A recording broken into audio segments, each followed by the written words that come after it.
Hi, my name is Kathy, and you have reached me at my sewing practice.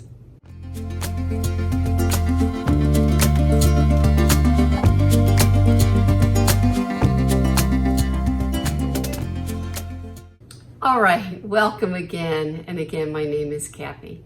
So this week, what I'm going to talk about is I've got two tops I made. I have a craft I did, sewing craft, and then also I thought maybe we can start talking a little bit about fall sewing, and in conjunction with that, I have a few fabric pieces that I have bought. So before I get into all of that, I'm gonna just tell you what I have on. I have on the Harmony blouse, and I wore it especially today because I saw that this week, which you know, it's already happened, but the Love Notions had this as their feature Friday. I'm not an ambassador or even a tester, but I just thought I'd show you another version of it. I did mine in a Robert Kaufman double gauze, and I have spoken about this top in a previous video. I needed to take in some darts in the front of mine. It was a little bit too blossomy out, but other than that, I love it. It gets a lot of wear.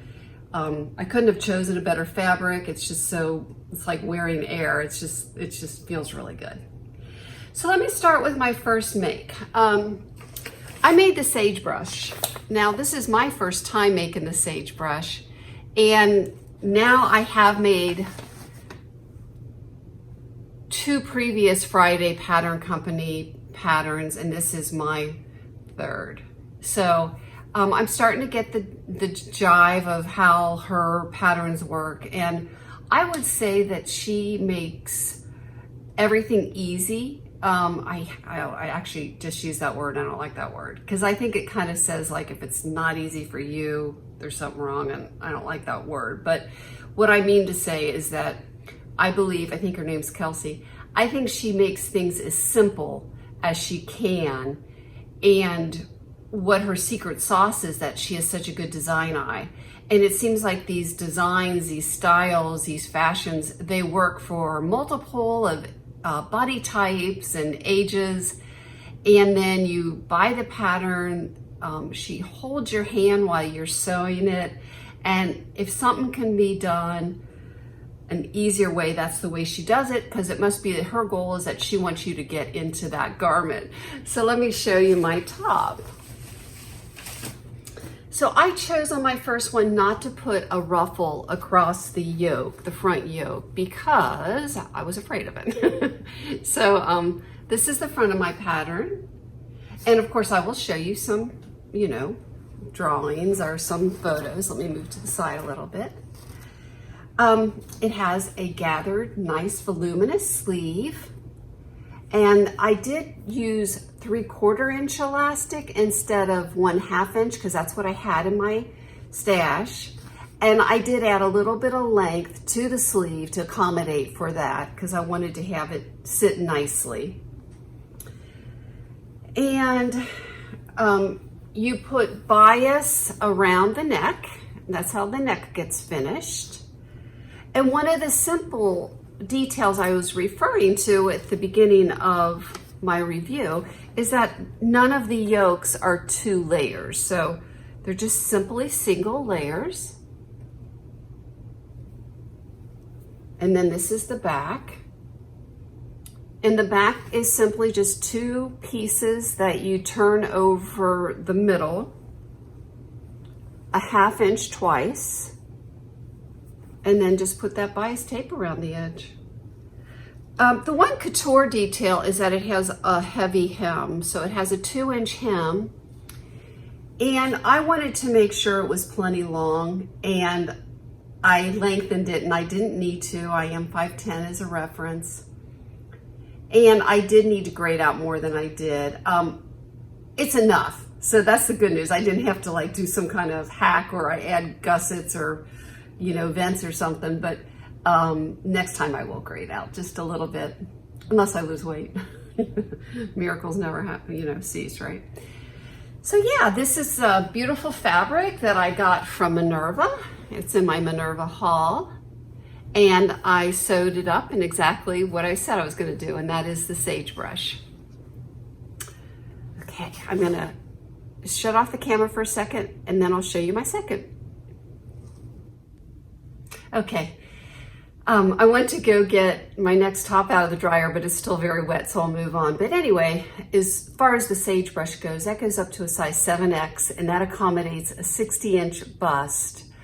And I made an L, and that accommodates a 39 to a 40-inch bust.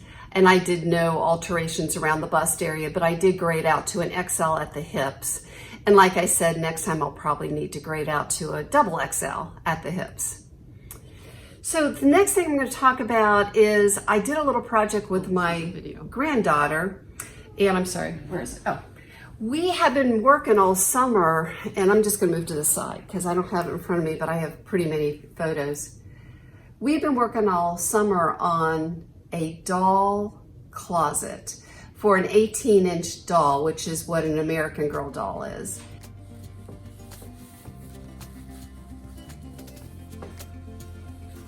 Okay.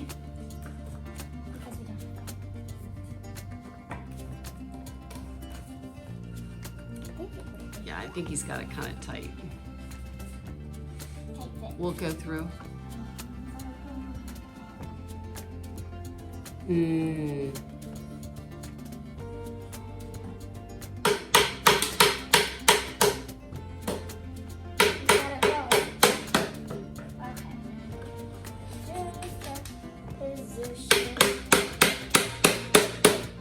Perfect, good. Okay. Show the camera what you made. Short, but it's oh, they are? How did they turn out short? Shucks. Well, we could always lengthen them. Or do you want to keep them like that? I think this is right. This is a beautiful knit in a fall color. I got quite a bit of it. It is a spandex cotton jersey in a solid color. But the great thing about it, it has a matching ribbing. Where I buy fabrics and where I have sources to buy fabrics, having the knit and the ribbing to match is just wonderful. And so I got that at IC Fabric. And since I do have a coupon code, and I guess I am an affiliate, they gave me a free yard. So that was great. And then I can give you a free yard. So think about that. And when I get this made up, I'm going to offer you a free yard. And you'll get a free yard of fabric too. But of course, just one of you will. So we'll have to stay tuned for that. I'll be making a long sleeve t-shirt out of this to go into fall. Where I live, what happens is that it's not really fall weather right away. But I find that once Labor Day hits, I like to go to fall colors. I mean, I've just seen this as a trend for years now. And so it's good for me to have a few things that transition. Perhaps they'd even be shoulder season garments where they work in early spring and early fall, both, or late spring maybe. Anyway, I like to have that color, but like have the lightness of a warm weather garment. So that will work for that. Now, I'm also making my husband a coat. This will be what I consider a slow sew, and I'm making him the September by Merchant and Mills, and I plan on lining it. I do not know the lining fabric yet, but I have picked out the outer fabric, and it's this fabric. It's called monk cloth. And what it is that each fiber is thick as like a denim fiber. It's 100% cotton, but the weave is rather loose. So for sure I'm going to line it so that it will break the wind. And I hacked the bolt because I had to finish the bolt when I purchased it. And I got 4 yards, but see, it's only 44 inches wide. And that September coat is called a walking coat. So the pattern actually goes down to mid-calf. So you have a lot of flexibility on like how much fabric you're going to use in terms of like you can just make it shorter, you know. But like I said, this is a monk cloth and it's made by Diamond Text. And I got this up at a local fabric store called Silk Road Textiles in Cincinnati, Ohio. And it is one of those just really cool stores. I wish it was around me. They have about 50 apparel fabrics usually at a time, but each one is one that you've seen and you like, very well curated. And then they have a great yarn section, and then they have a great quilting section.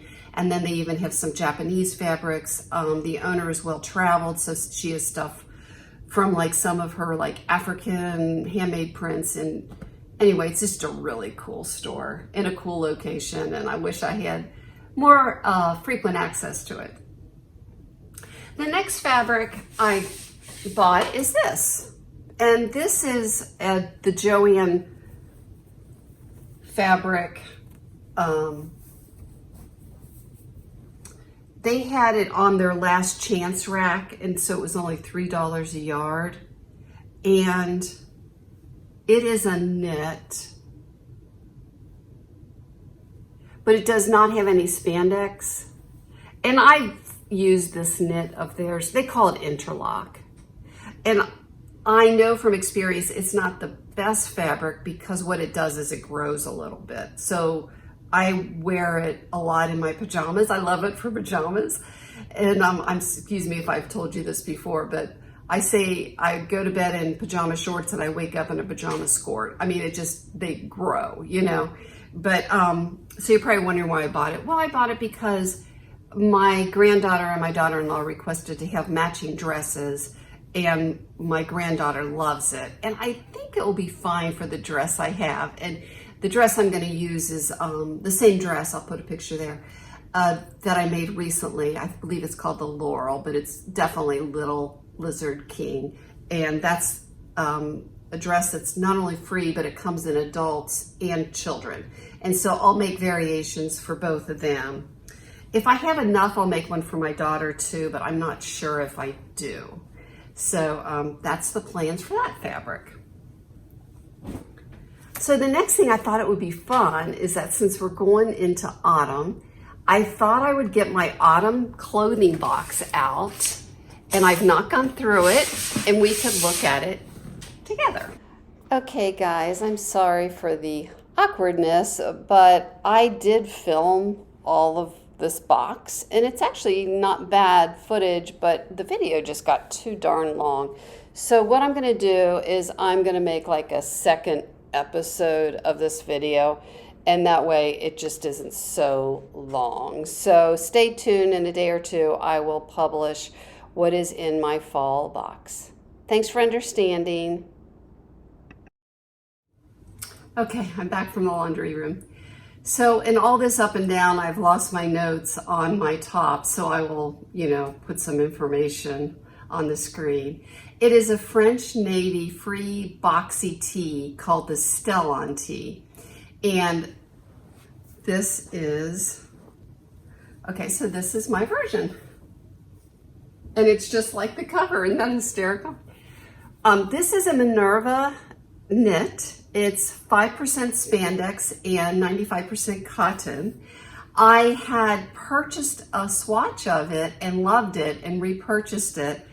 And there is, I think they have the exact same name, but there's 1 digit difference in the item number.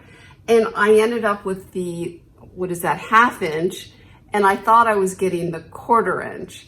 But I really like it, and obviously I'm putting up pictures. Now, I kind of like the way it broadens out my shoulders because I'm a pear. I know some of you don't like to get broader in the shoulders, but for me, that's actually a good thing. And so, yeah, it's definitely one where you can just throw it on, and if you're running errands or, running around the neighborhood for a walk or whatever, you are more than comfortable. And if you're having a bloated day, it's good for that too because it's a boxy tee. It has a slightly curved hem. And for the ribbing, I had gotten this off of Etsy. It's probably a 2x2 versus a regular rib, so it's a little coarser, but it lays real nice. And I do remember when I sewed it, the ratio of your neck length to the neck opening was a little different than I like. I usually do 0.85. And I usually also have for the width of my ribbing to be 1 3/4 inches. And so I was a little concerned because it was a little bigger, but I was being a little lazy because I didn't have my phone on me to do the math, so I just used theirs. And it came out good. Yeah, so that's good. And then there's no cuff on the sleeve. It's just a short sleeve. And I don't know what else to say about it. It's pretty much it. I use the cover stitch for the hems, 1-inch hems on the sleeve. I think, no, 3/4 inch on the sleeve and 1 inch on the bottom hem. So that's my last make. And again, I'll show you a picture right here of me in my glissando shorts. So I look very similar to the pattern cover. All right, so I had 2 tops this week. I finished a summer-long project I had going on with my granddaughter. And I kind of give you a glimpse of some fall items I already own. And then I'll go through and assess if I have any needs. Feel free to share with me what makes you're working on. And I'm really enjoying the friendships we are developing together. And I will see you next time. Bye-bye.